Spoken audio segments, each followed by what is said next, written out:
dans le cas de Yann Lopez, ils font que à charge et il n'y a pas d'instruction à décharge. Et on demande que les éléments que nous avons collectionnés, tout un groupe de travail, soient mis dans le dossier de Yann Lopez et notamment notre intervention par téléphone qui a été enregistrée par le ministère public genevois le jour de Noël, le 24 décembre, qui dure 46 minutes, soit versée comme pièce au dossier dans lequel nous énumérons certains faits.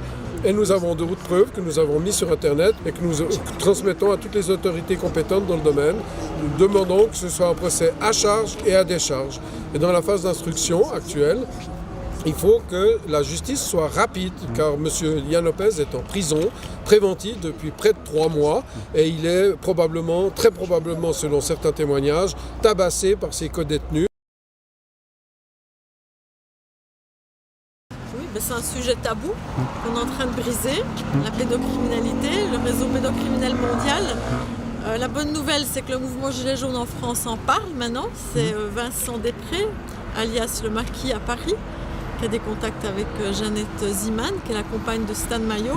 Il faut savoir que libérer Stan Mayo et Yann Lopez de leurs persécuteurs respectifs, ça va délivrer l'humanité tout entière du joug de l'oligarchie. Yann Lopez, en secret depuis près de 3 mois, souffre le martyre ici à Genève, dans la ville des droits humains, alors qu'il n'a pas eu de procès, il n'y a pas eu de jugement, il n'y a pas eu d'enquête à décharge.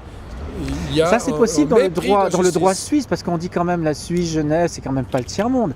Et en plus, un élément important, c'est que vous avez rencontré le chef de la police qui est venu vous rassurer. Oui, et il semble même surpris de la situation. Et nous le remercions, M. Sébastien Doron, qui est le commissaire en charge, nous a écoutés. Je pense qu'il y aura un suivi. J'ai confiance dans ce magistrat. J'espère qu'il y aura une suite positive qui sera donnée. M. Mauro Poggia est au courant de l'affaire. Monsieur Yann Lopez mérite une protection. C'est un citoyen suisse qui est maltraité actuellement par la justice. Nous ne savons même pas le nom de l'avocat d'office. On nous refuse les droits de visite. Tout est coupé et il ne peut pas se défendre alors qu'il y a plusieurs procédures contre lui. Il y a des délais qui courent et la procédure est organisée de telle manière que de toute bonne foi, il ne peut pas se défendre. Et nous ne pouvons pas le défendre de manière cohérente et efficace. Alors nous employons les moyens du bord et c'est notamment les réseaux sociaux. Nous espérons que vous saurez faire circuler ces informations le plus largement possible. Une personne, un lanceur d'alerte anti-pédocriminalité émérite depuis des dizaines d'années, souffre dans les prisons parce qu'il a dénoncé des réseaux pédocriminels. Et vous pouvez me croire, lui-même n'est pas un pédocriminel. Ce sont de fausses preuves, de fausses accusations, des calomnies, des diffamations. Et nous lançons des procès contre ces calomniateurs et ces diffamatrices. On met le logo de la RTS. Ceci pourrait être tenté de vous attaquer ici en disant que vous les diffamez. Mais il n'y a pas de diffamation à partir du moment où les faits sont concret dans le sens où M. Lopez travaillait à la télévision, il a été licencié par son employeur et qu'il y a bien des choses prouvées sur la pédophilie. Voilà, qu'on soit clair. Absolument, il y a des articles de journaux, il y a des procès. C'est de notoriété publique que la pédocriminalité rampante à l'intérieur de la tour qui est derrière nous. La télévision suisse romande a couvert de nombreuses affaires. Ils ont caché la merde au chat, comme dit un journaliste, M. Patrick Nordman, qui a écrit notamment dans le journal Vigus, qui est un journal satirique, mais qui a le courage de dire des vérités. C'est l'équivalent du Canard enchaîné, pour ceux qui ne connaissent pas. Voilà, c'est le Canard enchaîné suisse. M. Nordman a eu le courage de citer quelques affaires, parmi d'autres affaires, et la direction de la SSR, le directeur général au niveau suisse vient de changer. Nous faisons un appel à lui qui mette de l'ordre dans ses rangs, qu'il chasse ces directeurs qui sont félons, qui sont perfides, et qu'il nomme même Yann Lopez comme un des directeurs de la radio-télévision suisse romande. Mais on ne pourra pas en dire plus, parce que là on rentrerait dans un cas de diffamation, mais en tout cas, en restant je recommande factuel. au nouveau directeur de la SSR de mettre de l'ordre dans les écuries d'Augias de la tour qui est derrière nous, en tout cas en Suisse romande. En tout cas d'informer, parce que ça c'est un autre problème à la télévision qui n'informe plus depuis quelques temps. Tout est de notoriété publique, nous avons mis ça sur les réseaux sociaux.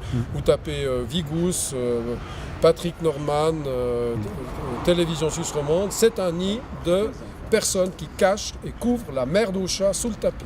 On veut des informations et puis savoir si Genève respecte la Constitution suisse et les droits C'est européens. les droits de l'homme. Ouais. Donc pour le moment, nous, on se contente de contrôler la bonne application du droit. Donc on doit pouvoir savoir quelles sont les charges contre Yann, et puis qu'on puisse, soit qu'il ait un avocat, et puis qu'on puisse l'aider dans les démarches. Parce que via cette fameuse page Facebook, on a vu énormément d'informations circuler, et puis en faisant des recherches, des recoupements, on arrive même des fois ils se contredisent eux-mêmes, donc on arrive facilement à éliminer certaines informations. Mais moi, grâce à ça, j'ai pu contacter d'autres personnes qui sont aussi des victimes. Yann Lopez, à la base, est victime d'une dénonciation d'une Stéphane. C'est elle, en fait, qui a déclenché le mécanisme au Donc sein de la télévision Cette suisse. Stéphanie, elle est connue alors. Elle est connue parce contacté. qu'elle est connue, en fait, des ressources humaines qui se trouvent dans ce bâtiment. Ouais. Parce que monsieur l'avocat de la radio-télévision suisse romande, qu'on n'a jamais vu au tribunal civil, monsieur a dit à monsieur Yann Lopez, maintenant tu arrêtes de faire tes enquêtes, de dénoncer la pédocriminalité, parce qu'il a quand même 8 ans de travail. Il a travaillé pendant 30 ans. 30 ans. Voilà. Théoriquement, son premier licenciement, en fait, aurait dû s'arrêter le 31 décembre 2019, mais ils l'ont licencié, je ne sais pas comment, une deuxième fois pour lui sucrer son salaire de juillet à décembre. C'est ce bâtiment-là qu'on voit sur le côté, là, avec la façade rouge. Là. D'accord. Ça, c'est Chandelon. Alors, on s'y dirige.